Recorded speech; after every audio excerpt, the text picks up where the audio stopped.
What is going on, everybody? It's Nick Willard with Almost Canon Podcast. So, I'm going to take you back about a year to episode 59.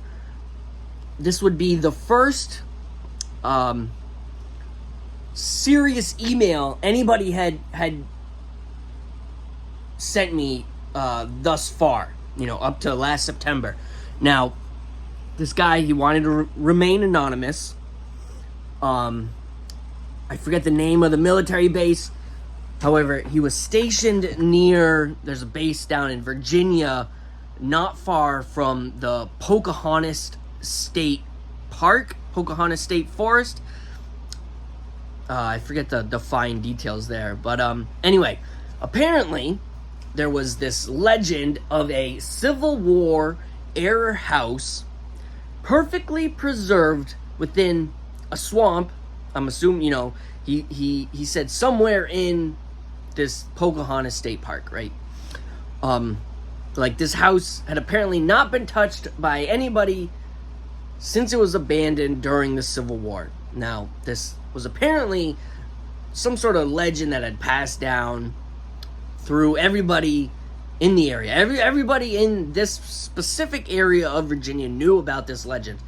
And he goes on to tell me he got really into trying to find this house. He didn't think that it was perfectly preserved, but he did assume there was a house out there somewhere, and he wanted to find it.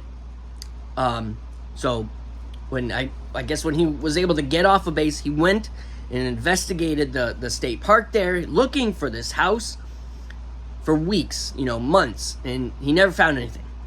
And then one day, he's at a flea market, and he hears, I might not be remembering this correct, but he might have asked someone, or maybe he heard somebody say something about the house, and this old vendor, this antiques dealer at this flea market, told him where to look, right? So, him and a buddy, the next weekend they have off, they go to the spot where this antiques dealer told him to go, and they find this house, right? Now, you're going to have to listen to the episode for the finer details. I can't remember. However, I believe the house was completely trashed. The windows smashed out, it was falling in, it was decrepit. It was just not this beautifully preserved home in the swamps. But anyway, they go inside. Now, the inside looks much like the outside, except for one room. They find one room up top on the upper floor, and I should have listened before I brought this up, but the guy, he steps into the room, and there's a rocking chair in the corner. It's set up like someone's living there, right? He steps into this room, and the chair is rocking like someone had just gotten out of the chair. And it apparently, whoever was in his house was hiding behind the door. He could feel the breath from whoever this was breathing through the crack in the door. You got the hinges, and there's that crack where the door was swung open. He could feel his breath. Freaked out. And apparently this wasn't your normal homeless bum. This was some sort of creature. I'm not even shitting you. This is what the email said. And you got to check the episode out, I'm telling you.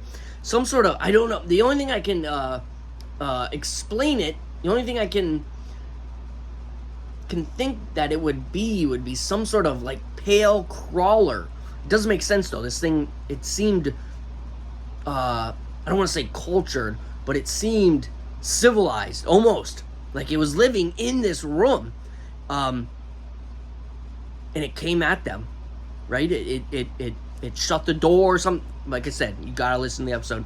But it came at them, and one of them, the guy he was with, drew his pistol and shot at this thing, and they got out of there, and they never heard anything of the house again. No one was ever reported being killed. No one was ever reported of finding a body. And they never went back to this house. Check out the episode. Let me know what you think. It's a pretty scary story. And it definitely sounds almost Canon to me.